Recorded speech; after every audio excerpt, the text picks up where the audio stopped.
Now, being in a narcissistic relationship is like living in a museum of grievances and portraits of all the mistakes you have ever made because you are never allowed to forget them.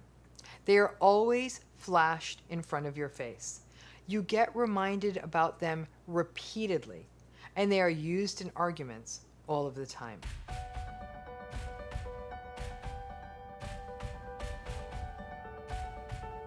Gaslighting in the macro is a form of emotional abuse. It involves manipulating or denying another person's reality for your own benefit. And typically it's often embedded in things, patterns like projection or denial. A very common manifestation of someone who's gaslighting you will say, that never happened. I never said that.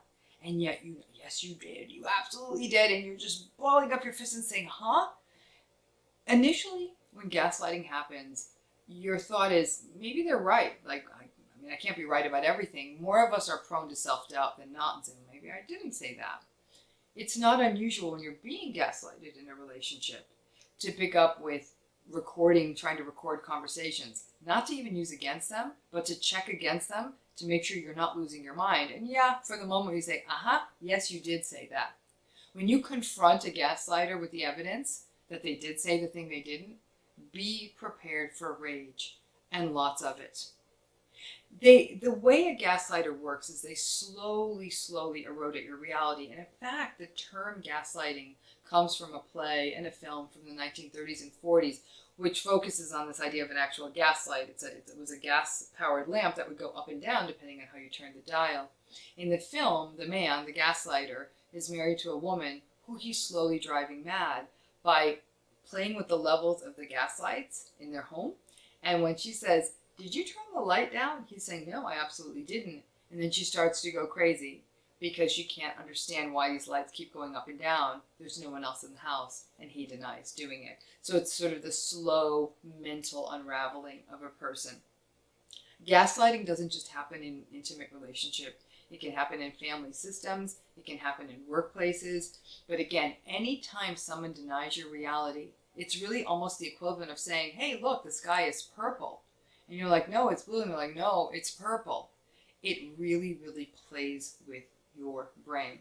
There's all kinds of psychological studies from the social psychology literature that shows how easily our perceptions can be influenced when somebody very boldly says, no, it's not that way. Our tendency is often to doubt ourselves and sort of go with what that person says. So gaslighting can be a very potent dynamic. It can even be more destabilizing when that person is doing something that's really awful to you. For example, it's a romantic relationship and someone's cheating, and you're picking up on some of those patterns, and they just keep denying them in a way that makes you doubt your reality, or they do things that almost feel like stonewalling. They'll do things like deflect. So just as you start talking about when they showed up 2 hours late to your sister's birthday party and the issue you had with that, instead of having the conversation that they did in fact show up 2 hours late to your sister's birthday party, they'll make it about, hey, do you remember 5 years ago when you showed up late to my parents' anniversary party? They'll deflect and turn attention away from that topic, and then they'll make it about you. By the time the conversation's done, a conversation when you're trying to get clarity on something that you had expected from the narcissist in your life, it is now a conversation with you defending yourself on something that they're accusing you about. That's a very common twist in the gaslight dynamic.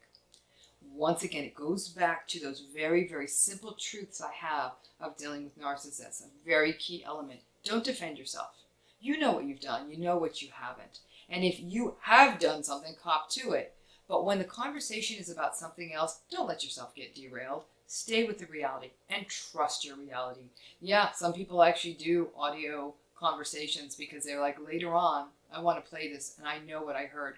Once you do that once, that should give you enough confidence to move forward and say, yeah, no, I know what I said, and then just sort of hold your head high. It's very destabilizing if the other person is stubbornly denying that they did that. But that's the nature of the beast with the narcissist. They are going to gaslight you. Your defense has to be better than their offense. Gaslighting is an almost universal dynamic in relationships with antagonistic, narcissistic people. They are always going to try to revise the reality to something that works better for them and puts them in a better position, whether it's a parent, whether it's a partner, whether it's a boss or a coworker. You can set a clock by the fact that if you're working or living or loving one of them, you are going to experience gaslighting.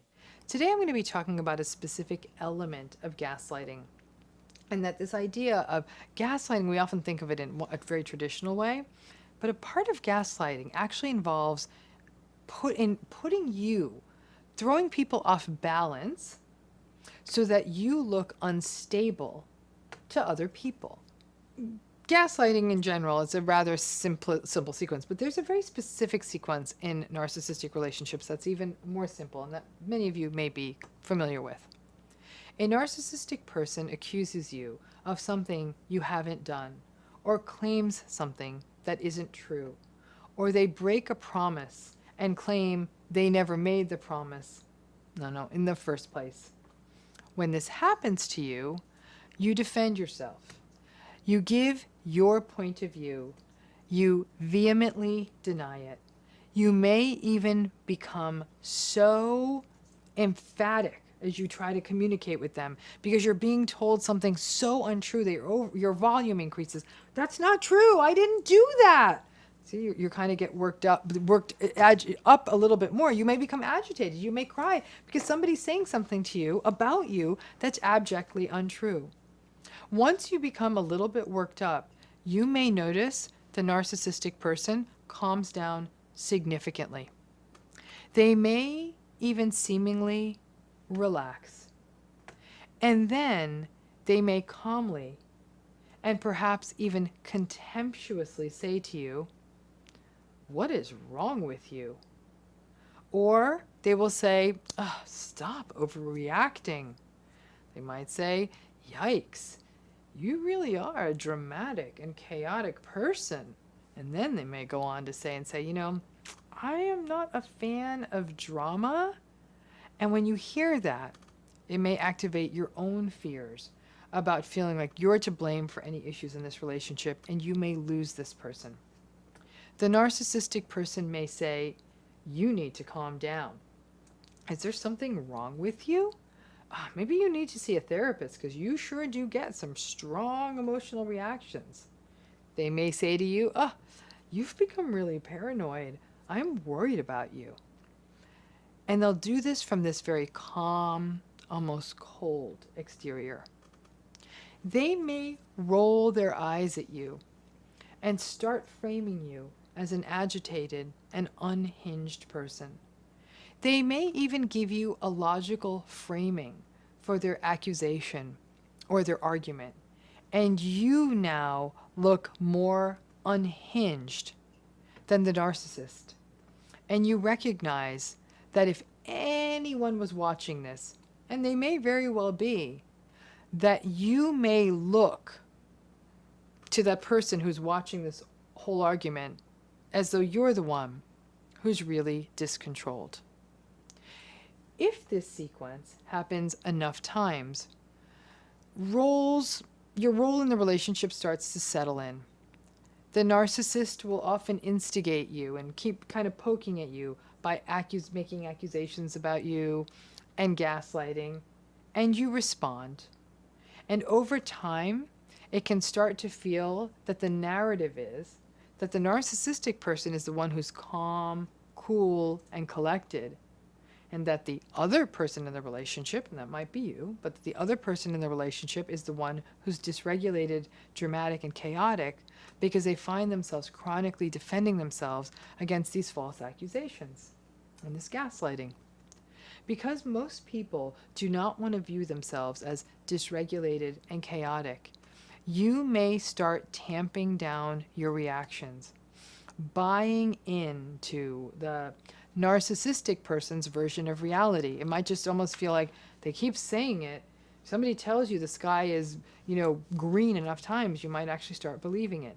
You may even seek out therapeutic help, and you're initially seeking it out saying, "Gosh, I'm really dramatic and paranoid," and slowly stop becoming yourself because you actually really think over time you get indoctrinated to believing the version of reality that the narcissist is selling you.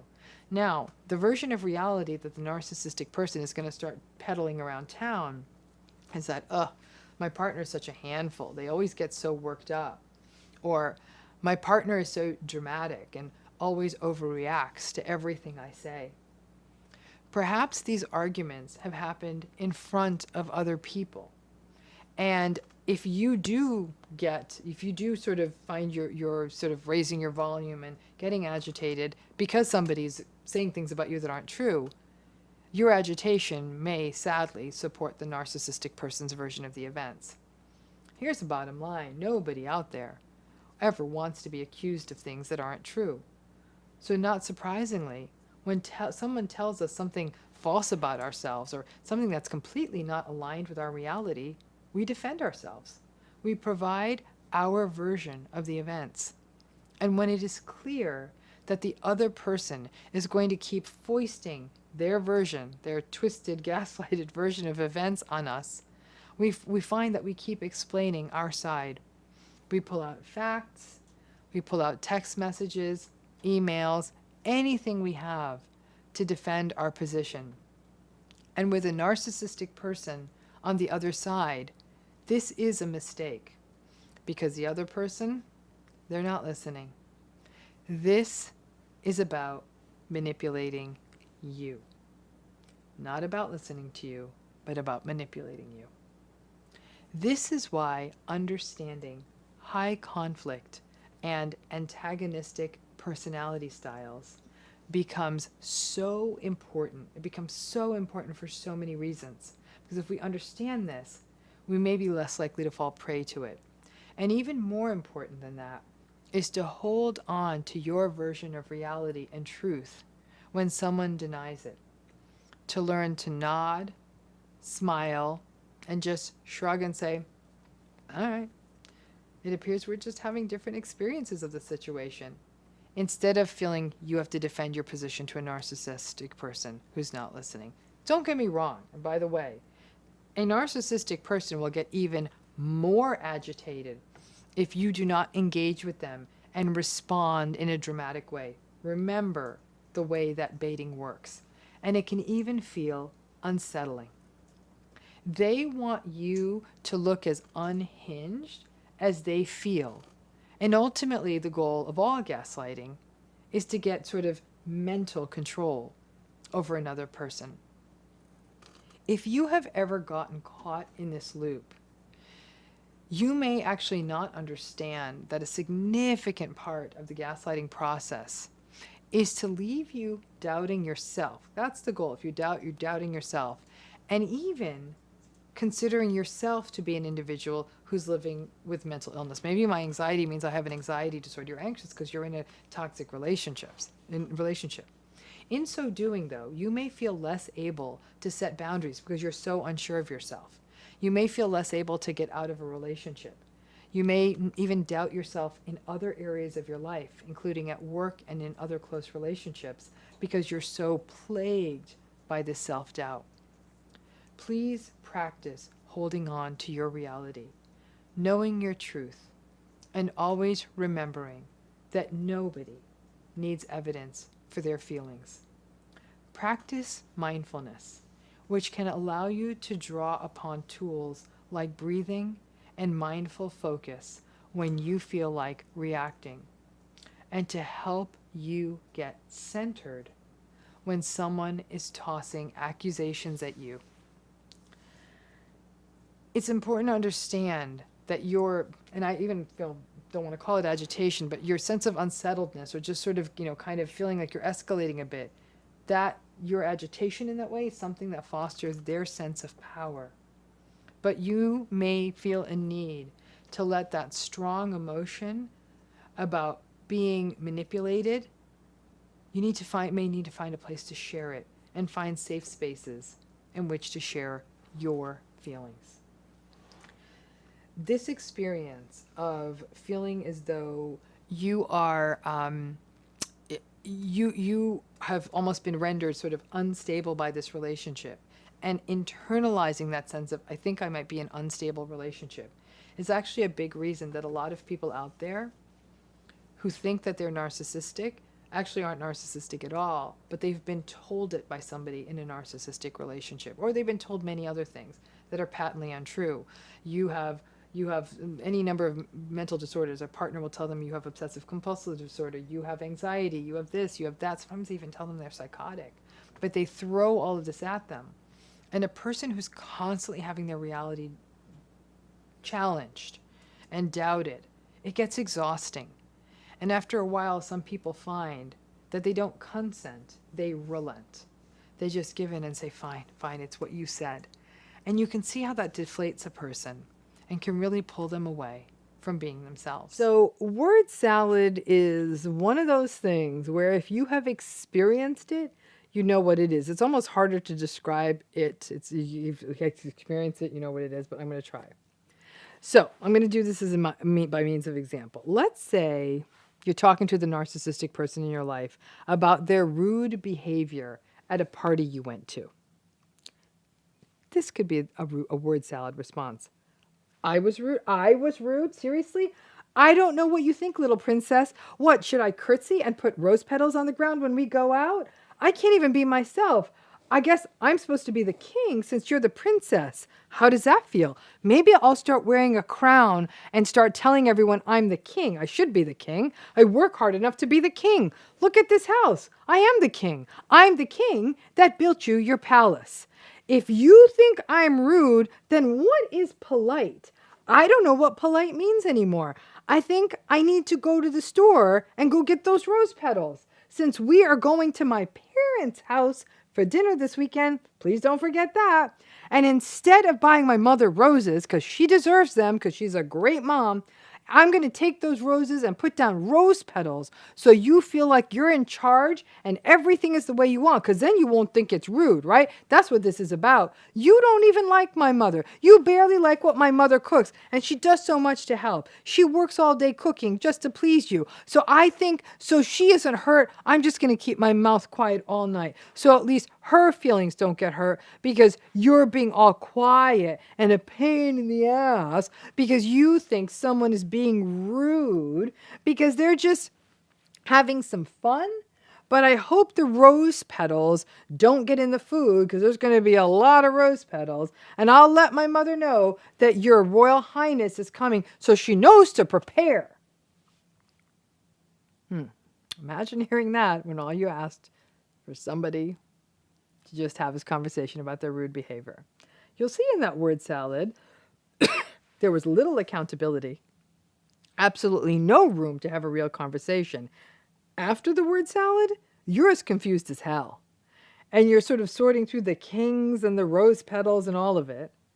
One thing that word salad does is it shuts the conversation down and it disincentivizes you ever bringing up stuff again. Word salad is a combination of blame shifting, not answering the question, not taking accountability, avoiding the issue, impulsivity, and overwhelming the other person. Like I said, it reflects an impulsivity and it represents sort of that thin-skinned reactivity we see in a narcissistic person. That when the narcissistic person gets any kind of feedback they don't like, they kind of lose the plot and just go. Now, word salad isn't only observed in narcissism, it's also something that's observed in people with severe mental illnesses like psychotic disorders or mania. But then the word salad literally makes no sense. In narcissistic word salad, it tends to be a big, angry, impulsive mush of words in response to something you said. So that's what word salad is. It's often evoked by shame or what they feel is an unfair feedback or critique, which for them is all critique. But just to be clear, that's what word salad is. More confusing is what isn't word salad. I'll try not to have word salad as I explain this. So, number one, word salad is not just a person who is speaking linearly, but in such a pressured way that you can't get a word in edgewise.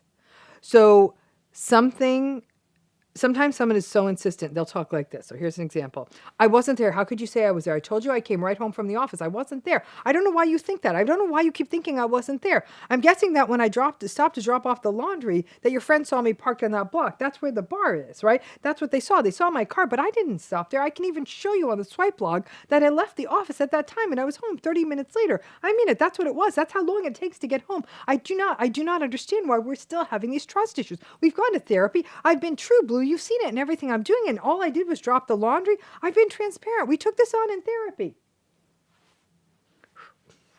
Now, throughout this, you may be trying to get in a word edgewise, perhaps to clarify yourself, but you can't. However, that person was making the point that they left work, they dropped off the cleaning, that was near the bar, they didn't go in the bar. It doesn't have all the chaos and confusion, no rose petals. But just being insistent and speaking intensely like that, that's not word salad. Number 2, blame shifting isn't automatically word salad. Now, sometimes it is. If they start accusing you of something, and that when you are trying to get them to take responsibility, but just because they are shifting blame, oh yeah, you're going to bring up me going to my cousin's bachelor party. How about we talk about that time you didn't answer the phone for 2 days, like early on when we were dating, when you went on that girls trip? You'd be like, okay. Again, if it tracks, you see what they're doing. They're trying to deflect. That's just deflection. It's not word salad. It's still linear and makes sense. A third thing that's not word salad, but some people might think is word salad, is sharing something bizarre, but again, it tracks. So let's say the narcissistic word salad person believes something bizarre. It may be something conspiratorial, it may be something just woo-woo, but they explain it clearly. They'll say something like, hey, I'm just saying that I saw a sign when I went to the store, and on the way into the store, I saw a ladybug with 8 spots, and then I found $8 on the ground. It's a sign, and so now I do think you need to spend $800 on that new thing, and that's just bizarre. But if they're just a bit woo-woo and believe unusual things and put things together in a way that kind of makes sense, it's probably not word salad, especially if what they're saying is not targeting you or a defensive maneuver. They're just talking about the ladybugs and the this and how it all connects. Number 4, word salad is not saying something you disagree with. Just because they say something you don't agree with, that's obviously not word salad. They may list out rather cogently 5 reasons they don't like your best friend, or they may share reasons they think you shouldn't take a new job. You may not agree, but if what they're saying is linear and reasoned, and even if they say it intensely, and even if you don't agree with those reasons, just disagreeing with you in their opinion, not word salad. A number 5 thing that isn't word salad is just talking fast because they're excited. That's not word salad. If they come up to you all kinds of excited, oh my God, you're not gonna believe this. Okay, so there's this deal I'm working on. I met the CEO, like CEO, big company, like billionaire, right? And he's really interested, like he really thought, like, yeah, I got this. He saw it in me, and finally, I think I'm gonna get that power and the recognition I deserve. I told you all along my idea was a game changer. I was just working with idiots who just couldn't see it. And I knew he could see it too. Now, what they're saying may be a whole grandiose mess. You may think it's a pipe dream. But if it's just that, just a grandiose la la la la excitement, then that's not word salad. Listen, in this world of narcissism, especially when there's a lot of confusing information out there, it's important to know what things are, just so you don't use these rather useful terms to describe what they are not, and then have to face a whole harangue from someone about how you weren't using the word the right way. These other things that I listed, the things that they're not, they're no less annoying, but word salad is its own special kind of thing. I got to tell you, there's almost not even any great sort of solutions to word salad. You're never going to get them to fix it.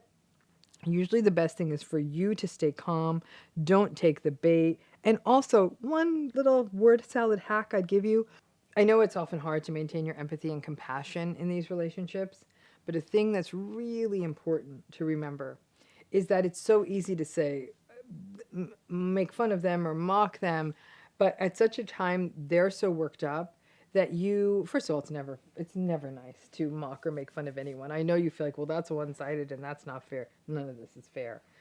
But instead of getting into the mud with them, just sort of say, okay, maybe we can talk about this later, and sort of disengage. That is better than like, rose petals, okay, and just getting into it with them, because now you're just going to escalate into something that's not good for anyone. So when the word salad shows up, you're dealing with someone so dysregulated, they simply can't have a conversation. Find a graceful way to put the conversation down, and if you need to have it at another time. One thing that keeps up happening in these relationships is they keep bringing up your failures and disappointments. Now, being in a narcissistic relationship is like living in a museum of grievances and portraits of all the mistakes you have ever made because you are never allowed to forget them. They are always flashed in front of your face. You get reminded about them repeatedly, and they are used in arguments all of the time. What is interesting is that a narcissistic person, usually a partner, but it can also be any other significant person in your life, will seem like they have a terrible memory for things that matter to you. They will forget that you told them that you have to work late on Wednesday, or that you can't pick up the kids on on a given day, or that there's a family birthday event that weekend, or that your sister is sick. They will forget those things. They'll say things like, I don't remember you telling me that, despite you telling them, texting them, even giving them a calendar invite. But they will manage to remind you of something that you did not do right or say right years ago. Narcissistic people's memories are just fine. They just use it to hold information that upholds their victimized vision of the world rather than anything that fosters closeness with other people. If you have ever, and you will because it's a human relationship, it happens, if you've ever wronged someone in an unhealthy or narcissistic relationship or let them down, they will remember it to their dying day and will remind you of it until that day as well. It's a phenomenon that really plays into the eggshell walking that unhealthy relationships require. You will often live in fear. Are they going to bring this up? Are they going to bring that up? Inevitably, they always do. You may be having a disagreement about something completely unrelated to the bad thing you did years ago, and they will still bring it around to your failings. A common gambit in unhealthy relationships is that perhaps you are discussing their chronic lateness to events where it matters. For example, being late to very important doctor's appointments or teacher conferences or school things or the airport. And you may have brought it up because this time their lateness had some real meaningful ramifications. They will then turn that around and bring it to, oh, so you're preaching to me about how I disrespect your time? I can clearly remember when you stayed out late with your friends and did not tell me, and then I saw it on social media the next day. Oh, and that event happened 8 years ago. Before you know it, you are now defending a night out 8 years ago before you were married that is completely irrelevant to the message that their chronic lateness is actually having some real impacts on the family or on the relationship. Ultimately, the issue of their sloppiness with time never gets addressed, and after a while, you are so exhausted at having that one night brought up after all these years repeatedly, and it lessens the likelihood that you will attempt to address the situation at hand, simply fostering a sense of helplessness. In narcissistic and unhealthy relationships, difficult people store up the bad things you did like evidence to be marched into a court of law. They march it out whenever they need to shut down a conversation, deflect it, and make it impossible to talk about anything current because you are forever paying for the sins of the past. As a contrast, you may be wondering, well, if that's what happens in the unhealthy relationships, what happens in the healthy ones? Well, that's a little complicated too. We human beings do, in fact, have memories. And if someone in a relationship with us has conducted themselves poorly, we don't just forget that. That's not how memory works. We remember, And maybe that leads to us having different expectations. Maybe we take note that they have changed their behavior since that event, or you've changed your behavior since that event. Maybe we see it within a context, and maybe we forgive, let it go, and move forward. But it is not the repetitive, toxic cycle of the narcissistic relationship where the bad behavior persists in perpetuity. And if you bring it up, you get hit with your sins of the past. In a healthy relationship, people do not weaponize the sins of the past. Maybe they are informed by them. And if they were that damning, they may even call the relationship quits. But they will not melt those transgressions down into weapons to harm another person. Because that really is what a narcissistic relationship or any unhealthy relationship is. A cargo hold full of grievances about the past, grievances about the bad things that each person has done, an endurance test, an eternal game of gotcha. Now you're the one who's wrong. In healthy relationships, there is what we call sort of fault tolerance that's built in. The idea that mistakes are made, none of us are perfect. We have the capacity to talk about it, make amends, be vulnerable, take ownership, and attempt to address it, learn from it, and move forward, but also commit to not bringing up the past as something to punish someone with. The past matters insofar as it is a catalog of what has happened that we can learn from. If something keeps happening over and over again, and the same difficult cycle is not changing no matter how we communicate about it, we have the choice to look at this pattern and either leave or stay and recognize that this is the reality of the situation. But to use that past as a way to punish and control, that never works on either side and is a real signature characteristic of an unhealthy relationship. So if you feel that your past errors, whether large or small, are trotted out regularly as a way to keep you in check, or that you do the same to someone else, take a long, hard look at this dynamic. It is, again, a hallmark classical sign of an unhealthy relationship. Relationships are not meant to feel like legal proceedings, although many narcissistic relationships feel that way. Healthy relationships are flexible, open, dynamic, communicative, and have margin for error.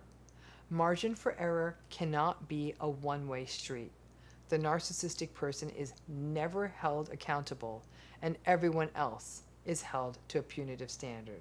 That imbalance doesn't work. So I was watching Succession last night. My God, it's like the altar of narcissism shows, right? It's the best. Every character in the show is narcissistic, which is fun, but it's not. So because everyone's narcissistic, now I'm trying to figure out what kind each one is. In this scene, two of the brothers were going at each other. One is a more malignant, cruel narcissist, the other one more vulnerable and broken. The vulnerable and broken one appears to be trying to be a bit gray rock, giving one-word answers and even just going along with the malignant brother. But then the malignant brother just says, "Come on, fight with me, get mad."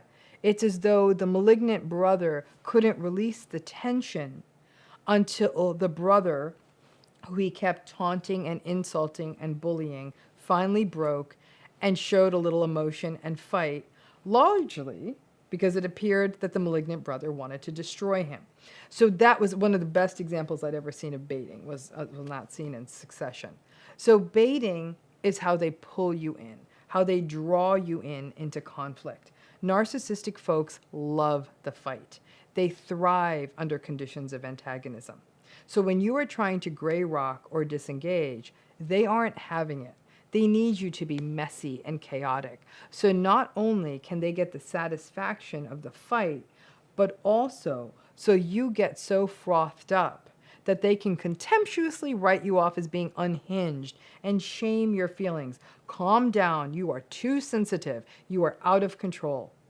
The challenge is that if you don't take the bait, they escalate and escalate to the point that they are saying such cruel and awful things that you have to weigh out what is worse, getting into the fight with them or standing there while a person says awful things to you and not take the bait. I'm not sure what the answer is. And that's what baiting is. It's what makes these narcissistic relationships feel impossible.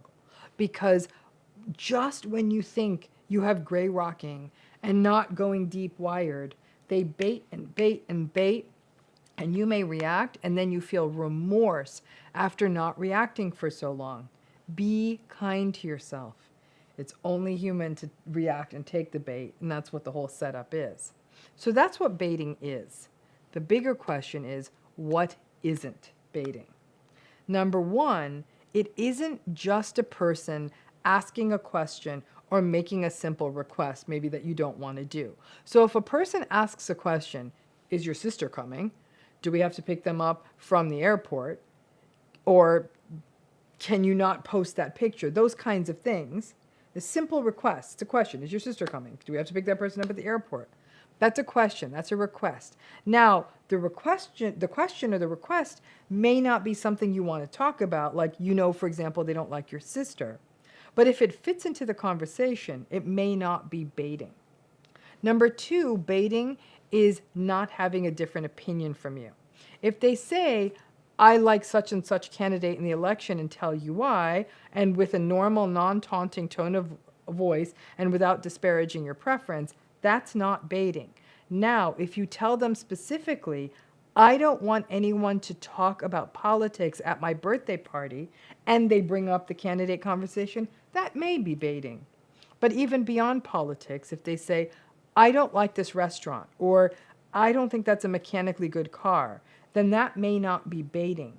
If, however, this is bringing up a long-running conflict, perhaps about a certain restaurant, and then they drop the restaurant bomb, then that may be more in line with baiting. You can see it's a little bit hazy.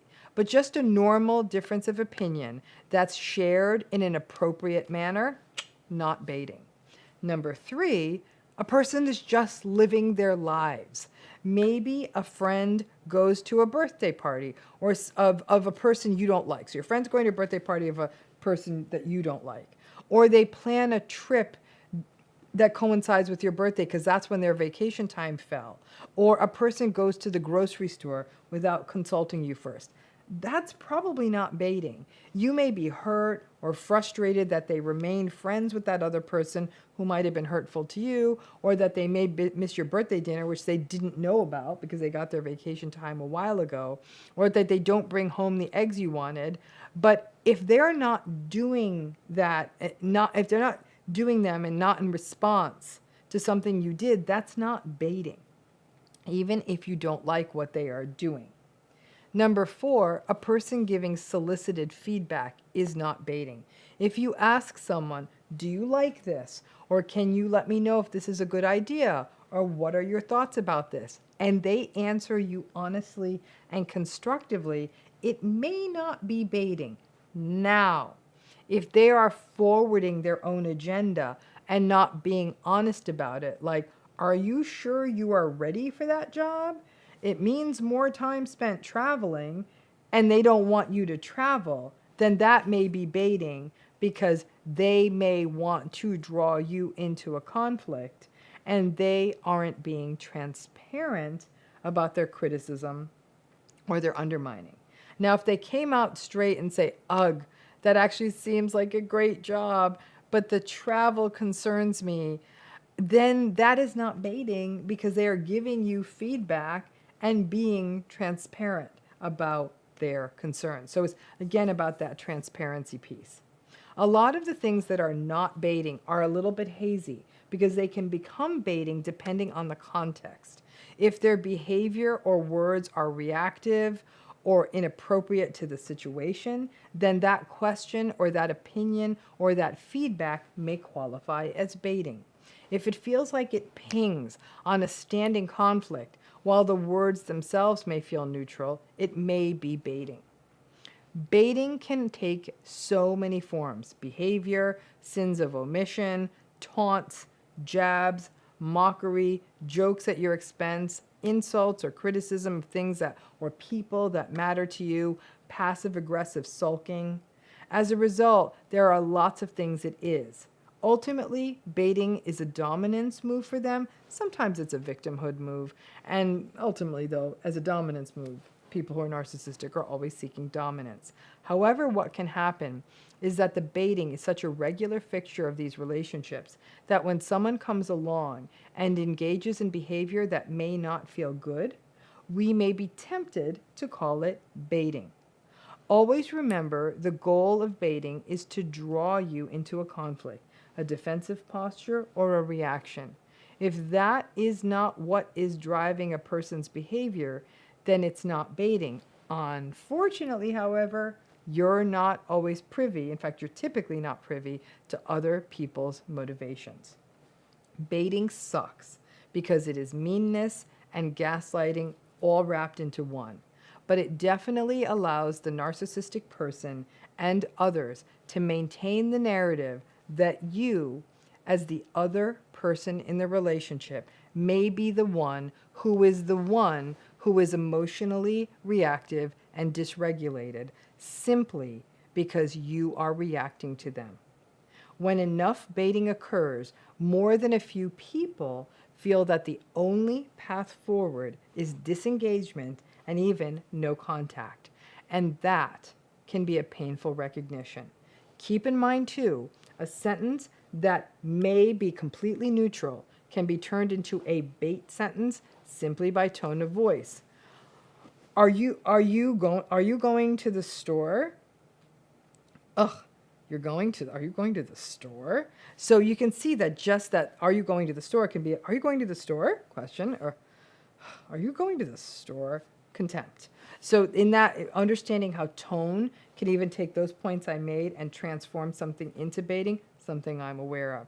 And because it's so hazy, a lot of people aren't always so sure, but I will tell you this. If you feel like you need to defend and get in there, most likely it's baiting. Hope that clears it up. Thanks again.